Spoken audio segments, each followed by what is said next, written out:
Chicken 65 ಮಾಡೋದಕ್ಕೆ ನಾನು ಇಲ್ಲಿ 2 ಪೀಸ್ ಬ್ರೆಸ್ಟ್ ಪೀಸ್ ತೊಗೊಂಡಿದ್ದೀನಿ. ಇದು ಸ್ಮಾಲ್ ಕ್ಯೂಬ್ಸಾಗಿ ಕಟ್ ಮಾಡಿ ಇಟ್ಕೊಳ್ಳಿ.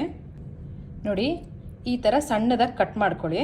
ಇವನ್ ವಿತ್ ಬೋನ್ ಇರೋದ್ರೂ ಸಹ ಮಾಡ್ಕೋಬೋದು.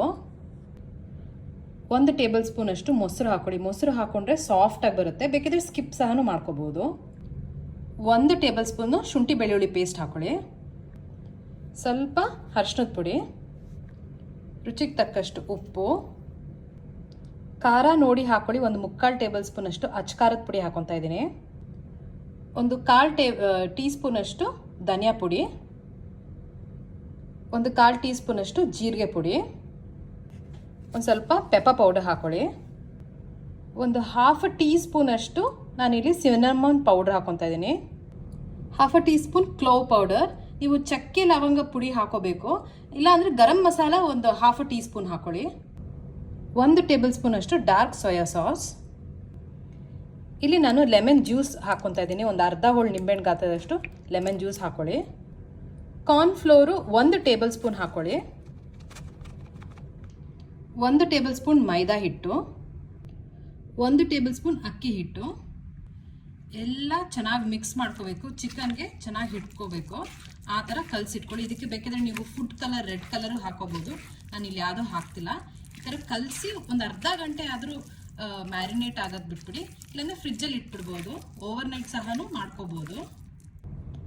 ಇದಕ್ಕೇನೆ ಸ್ವಲ್ಪ ಕೊತ್ತಂಬರಿ ಸೊಪ್ಪು ಹಾಕ್ಬಿಟ್ಟು ಕಲಸಿಡಿ. ಚೆನ್ನಾಗಿ ರುಚಿ ಕೊಡುತ್ತೆ ಎಣ್ಣೆಲಿ ಹಾಕಿದಾಗ. ನೋಡಿ ಈ ಥರ ಕಲಸಿಡಬೇಕು. ಇದನ್ನು ಒಂದು ಸ್ವಲ್ಪ ಹೊತ್ತು ರೆಸ್ಟ್ ಮಾಡೋಕ್ಕೆ ಬಿಟ್ಬಿಡಿ. ನೋಡಿ ಚೆನ್ನಾಗಿ ಮ್ಯಾರಿನೇಟ್ ಆಗಿದೆ.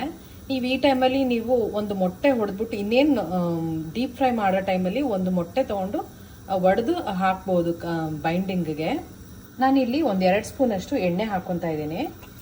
ಈ ಥರ ಚೆನ್ನಾಗಿ ಮಿಕ್ಸ್ ಮಾಡಿಬಿಟ್ಟು ಚೆನ್ನಾಗಿ ಕಾದಿದೆ. ಈ ಥರ ಒಂದೊಂದಾಗೆ ಹಾಕ್ತಾ ಬನ್ನಿ. ಕ್ರೌಡ್ ಮಾಡೋಕ್ಕೆ ಹೋಗಬೇಡಿ. ಇದರಲ್ಲಿ ವಿತ್ ಬೋನಿರೋದು ಸಹ ಮಾಡ್ಕೋಬೋದು. ಸ್ಟೀಮ್ ಫ್ಲೇಮಲ್ಲೇ ಇರಲಿ, ಹೈ ಫ್ಲೇಮ್ ಮಾಡ್ಲಿಕ್ಕೆ ಹೋಗ್ಬೇಡಿ. ಅವಾಗ ಒಳಗೆಲ್ಲ ಬೆಂದಿರೋದಿಲ್ಲ, ಮೇಲೆ ಮಾತ್ರ ಬೇಗ ಬೆಂದೋಗ್ಬಿಡುತ್ತೆ. ಫಸ್ಟಿಗೆ ಡಿಸ್ಟರ್ಬ್ ಮಾಡಬೇಡಿ. ಒಂದು 2-3 ನಿಮಿಷ ಆದಮೇಲೆ ಈ ಥರ ತಿರುಗಿಸ್ಕೋಬೇಕು. ನೀವು ಖಾರದ ಪುಡಿ ಯಾವ್ದು ಹಾಕಿರ್ತೀರೋ ಆ ಕಲರ್ ಬರುತ್ತೆ. ನೋಡಿ ಇದು ನಾನು ಇಲ್ಲಿ ಕಲರ್ ಯೂಸ್ ಮಾಡಿಲ್ಲ, MTR ರೆಡ್ ಚಿಲ್ಲಿ ಪೌಡ್ರನ್ನ ಹಾಕಿರೋದು ನಾನಿಲ್ಲಿ. ಆಮೇಲೆ ಬೇಕಿದ್ರೆ ನೀವು ಮೊಟ್ಟೆ ಸಹ ಹಾಕೋಬೋದು. ಇನ್ನೇನು ಫ್ರೈ ಮಾಡೋ ಟೈಮಲ್ಲಿ ನೀವು ಇಲ್ಲಿ ಮೊಟ್ಟೆ ಫ್ಲೇವರ್ ಇಷ್ಟ ಆಗಲ್ಲ ಅಂದ್ಬಿಟ್ಟು ಅದಕ್ಕೆ ನಾನು ಕೊನೆಯಲ್ಲಿ ಸ್ವಲ್ಪ ಎಣ್ಣೆ ಹಾಕಿದ್ದೀನಿ. ಈ ಥರ ಚೆನ್ನಾಗಿ ಡೀಪ್ ಫ್ರೈ ಮಾಡ್ಕೊಳ್ಳಿ. ನೋಡಿ ಒಂದು 80% ಅಷ್ಟು ಈ ಥರ ಆದಮೇಲೆ ತೆಗ್ದುಕೊಂಬಿಡಿ. ಡಬಲ್ ಫ್ರೈ ಮಾಡಿದಾಗ ಕ್ರಿಸ್ಪಿನೆಸ್ ಬರುತ್ತೆ. ನೋಡಿ ಇಷ್ಟ ಆದರೆ ತೆಗೆದಿಟ್ಕೊಂಬಿಡಿ. ಮತ್ತೆ ಇದನ್ನು ಎಣ್ಣೆಗೆ ಹಾಕೋಬೇಕು. ಈ ಥರ 2 ಸತಿ ಮಾಡಿದ್ರೆ ಕ್ರಿಸ್ಪಿಯಾಗಿ ಬರುತ್ತೆ. ಇವನ್ ನೀವು ಗೋಬಿ ಮಂಚೂರಿ, ಬೇಬಿ ಕಾರ್ನು, ಮಶ್ರೂಮಲ್ಲಿ ಮಾಡಿದಾಗೂ ಸಹ ಇದೇ ಥರ ಮಾಡ್ಕೊಳ್ಳಿ.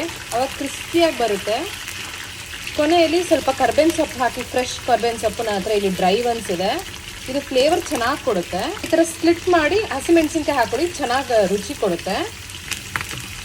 ಒಂದು 2-3 ನಿಮಿಷ ಈ ಥರ ಚೆನ್ನಾಗಿ ಹುರ್ಕೊಳ್ಳಿ. ಡೀಪ್ ಫ್ರೈ ಮಾಡ್ಕೊಂಡಾಗ ಕ್ರಿಸ್ಪಿಯಾಗಿ ಬರುತ್ತೆ. ಜಾಸ್ತಿ ಫ್ರೈ ಮಾಡೋಕ್ಕೆ ಹೋದರೆ ಏನಾಗುತ್ತೆ, ಹಾರ್ಡ್ ಆಗೋಗ್ಬಿಡುತ್ತೆ. ಸೊ ಇವಾಗ ರೆಡಿ ಟು ಸರ್ವ್ ಚಿಕನ್ 65 ಈ ಥರ ಆಗಿರಬೇಕು. ಟ್ರೈ ಮಾಡಿ ಸಿಂಪಲ್ ರೆಸಿಪಿನ. ಟಿಶ್ಯೂ ಪೇಪರ್ಗೆ ಟ್ರಾನ್ಸ್ಫರ್ ಮಾಡ್ಕೊಳ್ಳಿ.